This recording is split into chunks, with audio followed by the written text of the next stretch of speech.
again. I just got off of work and we were doing CPR certification again because mine was about to run out.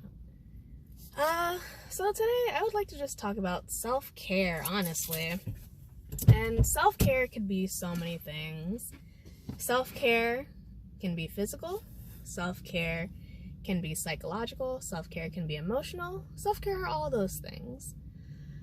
I feel like whenever self-care is mentioned, it kind of just mostly talks about like hygienic, which is great, you know. You want to take care of yourself the best you can for as long as you can. There are times when depression has hands for real, and sometimes you're not able to take care of yourself. I'm saying a lot. But yeah, you know, self-care, you make sure you're clean. Psychologically, self-care can be a lot of things. You can do therapy for self-care. You could have tough conversations with someone as self-care and not so tough conversations. It's really just about what you have to say, what you have to get off your chest. What you think that you should say is also what you think you shouldn't say. I will admit there are certain things that when it comes to telling somebody, it is none of their business. Even when you think it's their business and they think it's their business, sometimes it's actually none of their business. Not a single damn... I thought that car hit that other car. Not a single damn moment is for them. Sometimes it's all for you. I know for me, it took me a long time to really understand what self-care is. Because sometimes self-care is never talking to someone again, but also never talking to them in the first place. Like, one of the things that I genuinely hate the most is being nice to people who don't deserve it. Like, I am not a fighty person. I am not by nature a person who is into conflict.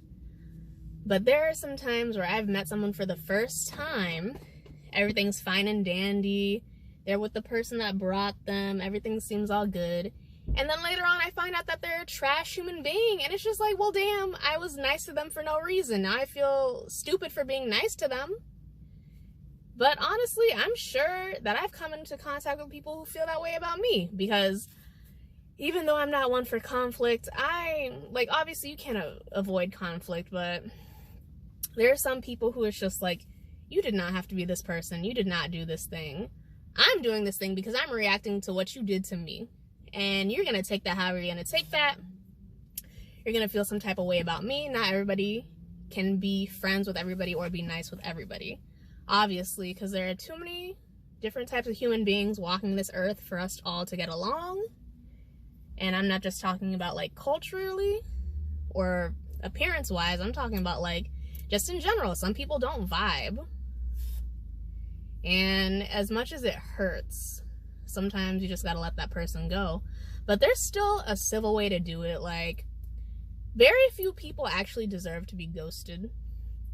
Like, if possible, I really like to talk things out.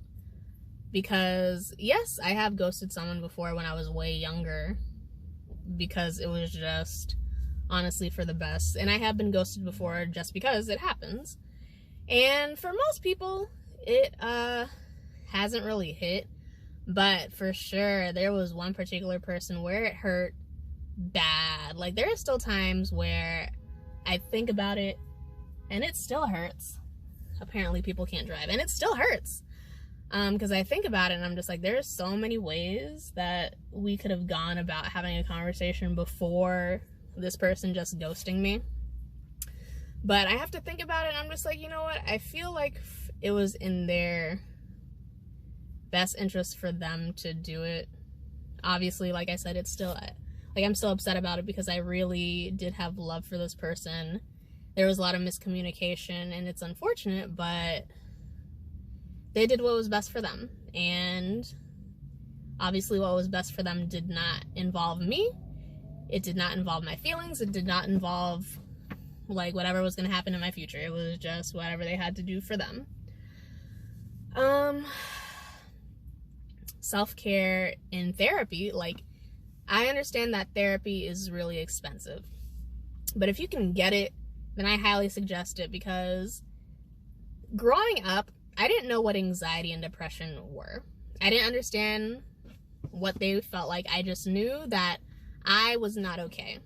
And I know there's like that stereotype about like, oh, Black women are always angry, and it's just like, why do you think though? Like, what about our environment and how people treat us do you think is the reason that we act like that? It's just like, we're not this way because we want to be this way.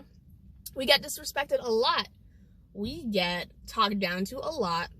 The people around us disrespect us because they can.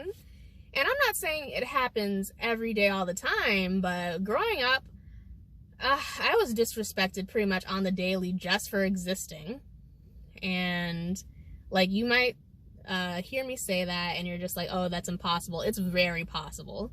Literally, people will just be shitty to you because they want to, and that's it.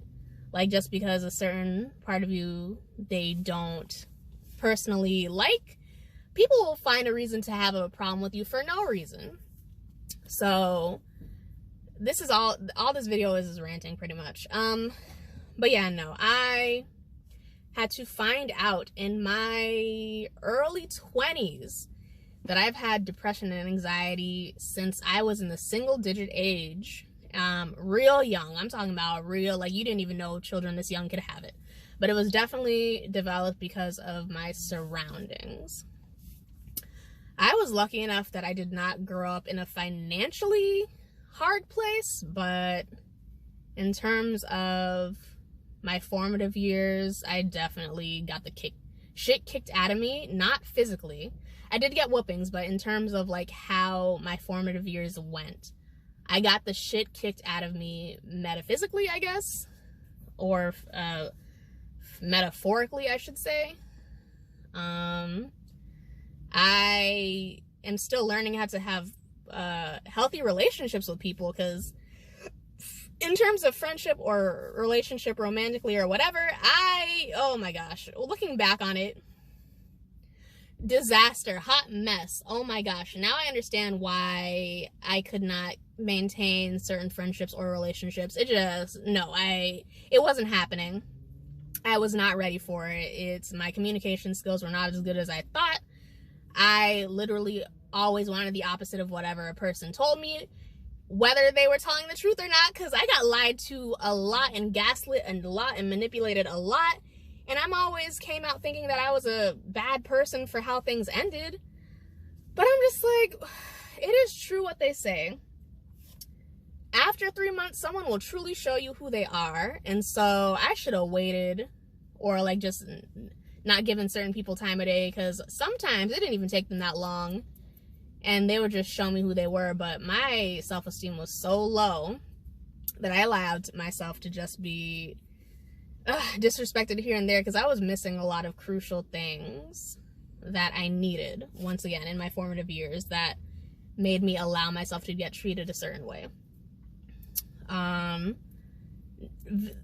not going to say no one deserves to go through hardship, but there are very few people who, based on just existing in their own personal lives, deserve to go through hardships. Like, there are certain people who the hardships will teach them how to not be, because, you know, when you're a child and your parents discipline you, there's a reason why they discipline you. It's so that you don't become a trash human being adult, and that you don't continue to be a trash human being adult, making other people's lives miserable and just ruining days after days. What else? Psychological, emotional, physical. Self-care can be so many things. I feel like I should make a list and just do another video for this, because, again, I was supposed to have stuff ready. My week was just crazy as hell. I thought I was gonna have it, but next time. I'm just gonna be more organized next time. And plus, I'm still new to getting back to this, so there's that.